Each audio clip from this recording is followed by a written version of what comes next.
Tom, this is huge this morning, man. We have Rick Piccolo from SRQ, the airport down the road. Very nice. So- Very nice. Great airport too, by the way. I've been there, Yes, so have I. but it's been a minute. Yeah, It's been a minute. yeah. So, hey, congratulations. Good morning. Glad Good you're morning, here. good morning. Hey, Good to be here. So from the airport, we're talking about that. I remember back in the late 1970s, I came down here to visit my grandparents, and I had a tough time finding the airport. At that time, it was called County Line Road, and I think it was like a Quonset hut on State Road 41. So you weren't there at that time, but No. tell us a little bit about the history. Well, that was the original airport. It actually started as a air training base during World War II, which a lot of airports in Florida started as airfields in World War II because they could train the pilots year round. And then after the war ended, under the War Surplus Act, lots of airports got deeded to the local community. I think in the early years, the city of Bradenton, the city of Sarasota shared ownership and governance. And then eventually they created the airport authority. They were elected by the populace, and that continued on until 2001, when it changed. The authority changed to an appointed board by the governor after a referendum was held in both counties, and the county voters voted to change the board from elected to appointed in recognition the kind of unique nature. I like to tell people that what we are is kind of a quasi-governmental corporation. We're the closest thing to private industry you'll find in government. Totally self-supporting, we have no taxing power, and we are in competition with all the other airports around us.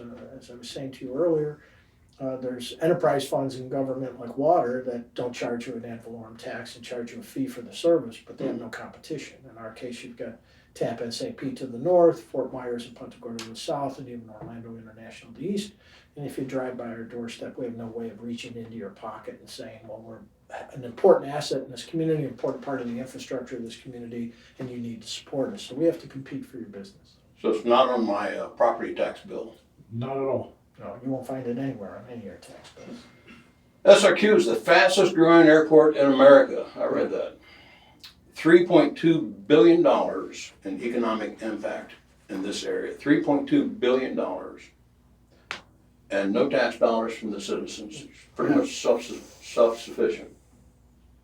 So you talked about that a little bit, but again, it's you're not governed by anyone other than the authority itself. Right, we have a 6-member board of directors. They're all appointed by the governor, 3 from Manatee County, 3 from Sarasota County.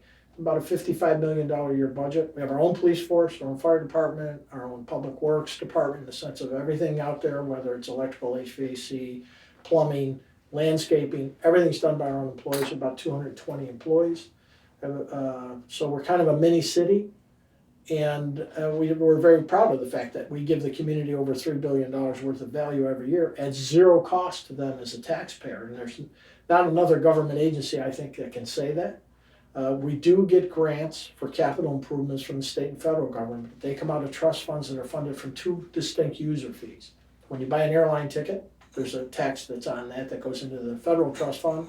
And then there's aviation fuel taxes that go at both the state and federal level, and those go into the trust fund as well. So we apply for grants for capital projects only. We have to match anywhere from 5% to 50% of the grant, depending on the project. So we have to generate enough money to make payroll, to maintain the airport, keep the lights on, pay the insurances, all that stuff, as well as our share of the capital improvements for the airport as well. So it's a big business enterprise. The board members that are appointed by the governor do understand the entrepreneurial nature of the airport, and we make our money through both charging rents for space to airlines and other tenants, as well as landing fees to the airlines. But we also, as I like to joke, we're kind of like the mob. We get a piece of the action of everything that happens. When you rent a car, we get 10% of the gross. When you buy a Coke, you buy a beer, you buy a t-shirt, you buy a magazine, we get a percentage of that. We have lots of tenants. We have hotels, Rips Golf, Sun State Trucking, Poston's Antiques. They're all on our land. New College is on our land as well. At least half of it is. And so that's how we make our money, and we're constantly looking for ways to increase our revenue streams. We do a lot of development. We have some industrial land that we're developing. So our job is to be financially secure We have about 56 million in the bank. We have no debt. One of the few airports in this country that has no debt. So the image of kind of like the mob, I don't know if that's going to go away from my brain, but Well, yeah. It's the idea that, you know, we're a giant landlord to a certain Yeah. degree, and everything that happens out there, we get a piece of. That And makes that's how sense. we do Well, it. tell us about some of the improvements and some of the expansions that are going on recently, We have about $200 million worth of work going on right now. right now. And again, this is all paid for. We have enough grants and our own capital funds to pay for these improvements. So we'll remain debt-free, which is pretty unique. Give you an example, Tampa, which is a beautiful airport, but they have about $1.7 billion of debt on their books. So we're building a new 5-gate terminal at Terminal A at the end of ticketing. It'll be a ground-based terminal where you walk out onto the plane, similar to St. Pete or Punta Gorda. Mhm. We have some ADA ramps that'll pull up to the aircraft. That's a $100 million project. That should be done by December of '24. We have a new baggage system going in. That's a $50 million project. That should be done just around the same time. We have a myriad of new parking lots being built because we have 2,100 parking spaces, and during the holidays, we park 4,500 cars a day. I heard about the new cell phone lot. The cell phone lot is due to open next week. It'll have 152 spaces, restrooms, vending machines, display boards to tell you when your flight's on the ground. Display boards are probably going to be delayed a little because of the supply chain issues, but the rest will be done. And so that'll open next week. And then we have a new ground transportation center that breaks ground next month for Uber, Lyft, shuttles, taxis. MCAT and SCAT will have an exchange place there. It'll have cover over all the walkways so that people don't get wet or in the sun. And it'll even have a little lounge for the drivers so they can get out of the heat, have restroom facilities and Oh my vending goodness. facilities. So like I said, about $200 million worth of work going on right now. And we're staying pretty busy. So tell me how this works. I mean, you're international, domestic, private, commercial. You know, I see private owners with their airplanes. Obviously, that's a rental situation. We Correct. can rent a hangar.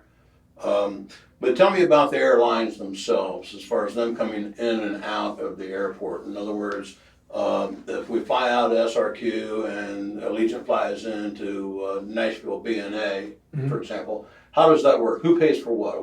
What airline? Well, airlines pay to airports landing fees and rental fees, depending on what space they're in. So they would pay at both ends of that to the Nashville Airport Authority, whatever agreements they have with them. I'm proud to say that our costs for an airline are the lowest in the region. One of the ways that airlines judge their cost is per enplaned passenger. Enplaned means per boarded passenger, not per deplaned passenger. Our cost per passenger for an airline right now is about $5.05 per passenger to the airline. Tampa's is around $10, and Fort Myers is around $9. So we are actually a less expensive airport for the airline to operate out of than those other two airports. So that's how they operate, and we have 11 carriers. We have 55 nonstop destinations. Pre-pandemic, we had 6 carriers and 12 nonstop destinations. We're up 300%. Yes. Versus our pre-pandemic numbers, 300%. By far the fastest growing airport, not just in the United States, but probably the world.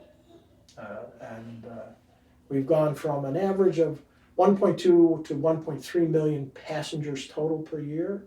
Last year we had just under 4 million. This year we'll be somewhere in the 4.3 to 4.5 million. And once we complete the new terminal, Allegiant has already signed a memorandum of agreement to take all 5 gates.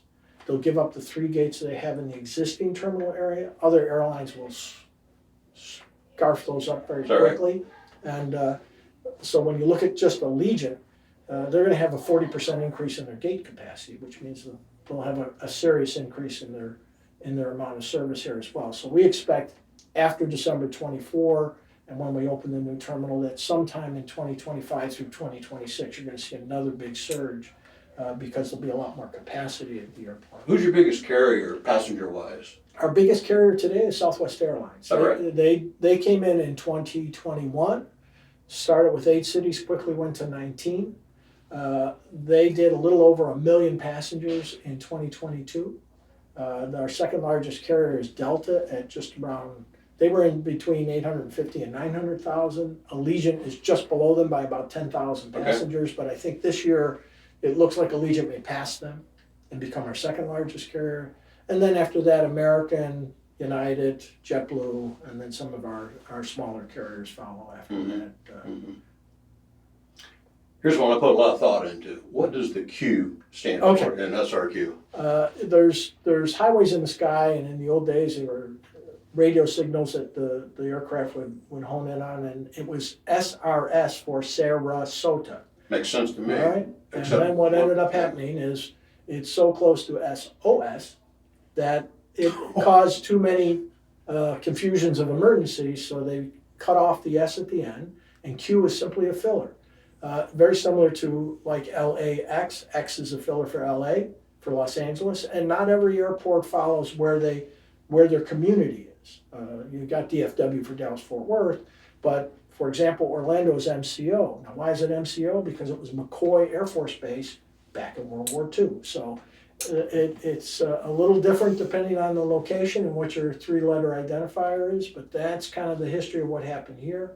And I do find it been at lots of airports, and it is kind of unique to watch the community because there are many businesses that use SRQ in the name of their business, and you have SRQ Radio, SRQ Magazine, SRQ Landscaping. So my suggestion of making it SMQ, Sarasota Manatee, is probably too late, right? It's probably too late, yeah, and that's a federal decision of how they made those three-letter designations. We always forget the Manatee, Tom. Well, but it is technically in Manatee, right? Actually, more landmass is in Manatee.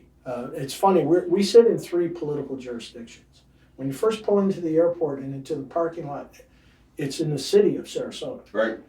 When you cross into the short-term lot, when you get about halfway through the short-term lot, you're now in Sarasota County.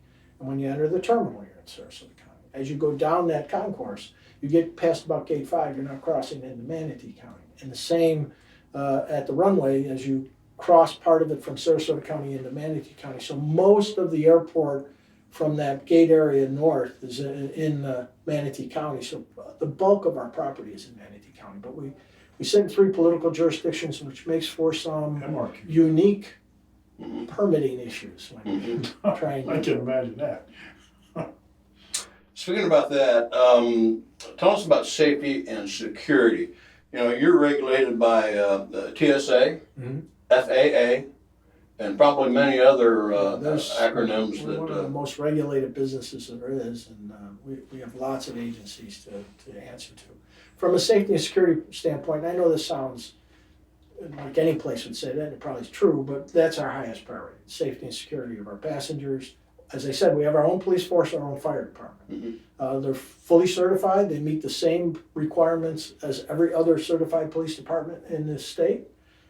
We have very talented police officers. A lot of them come to the airport from other departments after they've served like 20 years at another department because we're not a hotbed of crime, but we have veteran police officers who know how to handle situations when they come up, and at the same time understand that the primary job is to get people in and out safely. There's about 55 people in our police department, about 20 of them sworn officers, the rest in the traffic control, although a lot of them are former police officers. From the fire department, we have our own 24/7 fire department. We have plenty of vehicles that are over $1 million a piece because they're specialized vehicles. They're all EMTs, and we have just made the move to turn them all into paramedics as well. So that'll take a couple of years because it takes time to go through the training. You can only do a couple at a time, but we want to get our whole department into being paramedics as well, and then get into doing advanced life support ambulance and all that on our own, simply because right now our people are EMTs. At a certain level, if they evaluate a passenger that's ill and say that this person needs advanced life support, right now, depending on where it is, whether it's Sarasota County or Manatee County, they get their backup from them. They come in with their paramedics. And as the community, as you've seen, is growing like crazy, it's taking longer and longer to get that backup because it might be that we had a call a couple weeks ago in Sarasota County where they had to come from Siesta Key because all the other units were tied up. We've talked about the shortage. So we've got to we want to have a level of customer service that is top notch. So we decided we're going to go to our own paramedics, our own ALS, and that way we can give that level of service from the minute our people respond. So it sounds to me like you're hiring, you're looking for talent. Yeah, we continue to work on that. And one of the things we've been successful with is educating the talent we have. We've done that in a number of positions, like our EMTs. They all want to become paramedics, and we'll pay them not just to go to school, we'll pay them while they're at school, and then we're going to pay them a premium in salary, obviously, when they become paramedics. Even in our trades, we have found that a lot of times we take a person who's a maintenance technician, as we call them, that doesn't have any high skill levels. We'll send them to HVAC school, we'll send them to plumbing school, we'll send them to school, and then they can get elevated to a higher position and they have a career track. And then we also have, from a security standpoint, the TSA rules. We have a private contractor that does the security checkpoint stuff. It's been very successful. I'm very proud to say over the Thanksgiving holiday, our longest wait was 11 minutes. And they're nice. They're nice, they're great, and they're overseen though. They have to meet the same qualifications and rules as TSA. And then we interact, our police interact with all the other agencies in the community. And from everything from terrorism issues to drug issues, and make sure that they're up to speed on stuff. They train. We have the SWAT teams come out and train with our guys so that they know what the airport layout is. We have what's called a tactical officer on duty during heavy periods, where we have an officer with a long gun walking through the terminal. And we did that about 6 or 7 years ago after talking with the board, because the phenomenon of active shooter was becoming more and more prevalent, and the science showed that the sooner you interdict that person with the same level of firepower, the sooner you can bring this to a close. So we always try to have a tactical officer around that has a long gun, and then we have long guns in lockers that strategically placed throughout the terminal. So that the other officers can respond immediately with the same level of firepower. We also have microphones in the ceiling that detect gunshots, gun fire, so that we can immediately, we have 216 cameras on the airport, 16 digital recorders going 24/7. We have a communication center that's 24/7. The nice thing for our officers, if there's an incident, the communication center can bring the cameras into focus on that area and give officers real-time information of what's happening as they approach the scene, and descriptions and that type of thing. So Love it. we're as I said, safety and security. I'm not just saying it's our priority. We put our money where our mouth is. Sure. You know, a long time ago when my kids were small, my wife and I used to go out there on Saturday night behind the airport, watch the planes come in and go out. Okay, can we still do that? Yeah, off Old 15th Street. Yeah. There's cars that always line up there. We're actually in a project design right now with Manatee County. We're going to build paved parking there, a seating area so you can sit and get out of the sun a little bit. It'll have a playground. Allegiance agreed to sponsor the playground. It'll have pictures from the old days. It'll have a speaker system so you can listen to the tower transmissions and sit out there and watch the planes take off. That's what we're doing Saturday night. We live fast. Yeah. Man. Hey, one final thing. Here in North River, where we are, we're within 30, 40 minutes of 3 major international airports. Mm-hmm. Okay, that's your competitors. Yes. Why should we choose SRQ? Well, I think, first of all, you choose SRQ because we're a great airport. It's more convenient, I think, than the others. You don't know when you're driving up to there whether you're going to hit some traffic or an accident or something like that. And the other thing is the community asset. The economic impact that we have is only if you use us, because we can't tax you and say, well, we're a good thing for the community. So the economic impact that has jobs, we create 23,000 jobs a year from our activity. There you go. So your uncle, your aunt, your cousin, your nephew, your niece, your son, your daughter might be working based on the activity we have. So it's good for you. And I do recognize, though, at times there are going to be times when either the price or the schedule doesn't fit.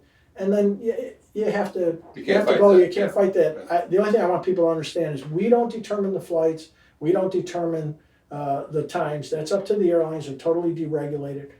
It's not because we're, as rumor would have it, we're more expensive to operate for the airlines. We're actually cheaper by almost 50%. Right. At the end of the day, it's market forces that dictate it. Tampa's a much bigger market. And, right now, if you want a nonstop to LA, we don't offer that. Now, we think in the next year or two we'll have something like that to the West Coast. But I understand that sometimes people have to make different choices. And all we ask people in the community to do is look at us first. And when we fit your need, utilize us. And when we don't fit your need, don't give up on us. Look at us first every time. I always do, because I love Tampa International Airport, but I hate to drive over Yeah. there. Okay. No. It's a much easier drive to run over to Sarasota. And I think it's a little more convenient in the sense that the lines are shorter and that type of thing. I worked at Tampa Airport for 3 years, wonderful airport. It's a beautiful big airport, but at the end of the day, I think we're a nicer, more convenient facility. I love it. Rick, thanks for being here this morning. Oh, my pleasure. Thanks Yeah. for the invite. Yeah, this was great. Tom, what do you got? Well, the only thing missing from this whole podcast is for you to hit that like button down there in the bottom. If you like what Rick has told us today, you like SRQ, like the button. Thanks, everybody. Thanks for watching. See you next time.